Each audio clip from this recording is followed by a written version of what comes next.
happening in the world of real estate? So, CoreLogic National Home Value Index, HVI, rose another 0.5%, which is quite quite uh, quite a fair jump actually, in May, taking the national index to 1.7% higher over the first 5 months of the year. Capital gains were recorded across all capital cities in May, led by Darwin at 1.6. And all others posting at least a 0.4% gain, all capital cities. Despite monthly momentum, the pace of annual growth in the National Home Value Index slowed to 3.3%, the slowest since August 2023. Melbourne, negative 1.2, and Canberra, negative 0.7, have recorded an annual decline in dwelling values, demonstrating the resilience of the market amid relatively high interest rates and cost of living pressures. So, capital city dwelling values trends are converging, with a gap between the highest and lowest annual changes narrowing 9.8%. It hasn't been that close since March 2021. I'll read that again.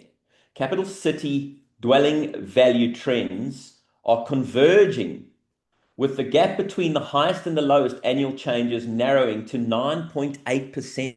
That's all that's in it between the capital city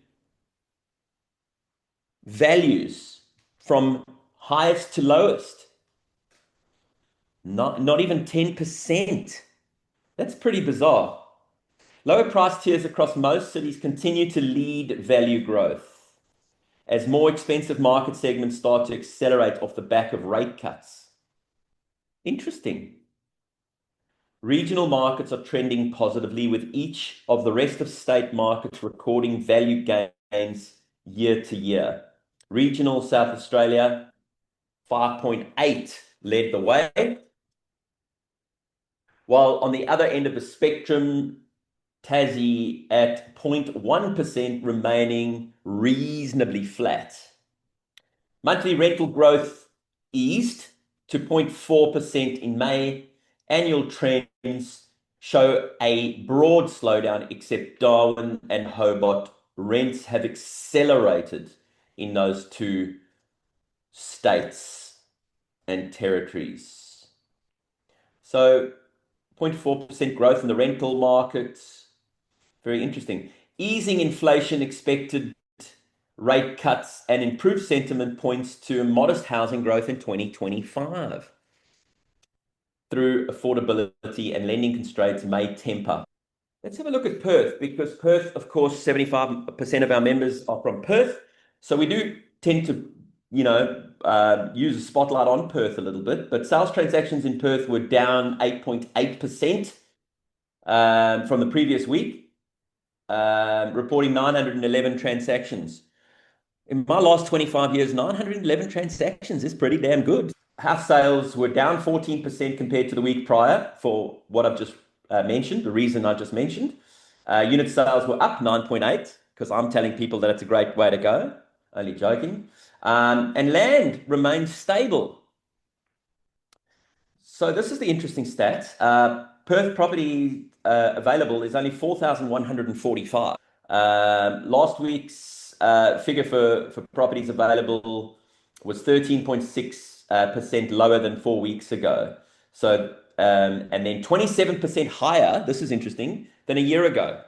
So even though it was 13% lower than 4 weeks ago, it's 27% higher than a year ago. So what was happening a year ago was going ballistic.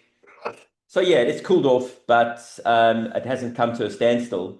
It's, property market, Perth rental market, 2,315 rentals in Perth, which is 2.5% down on the week prior, probably for the same reasons as the sales. And it's 6.8% lower, okay, than a year ago. So the property market is, the rental market is probably straining slightly more than, of course, the sale market. 667 properties leased last week, which is also very, very good, with 5% higher than the previous week, 4.2% lower than 4 weeks ago, and 16% higher than a year ago. So lots of activity.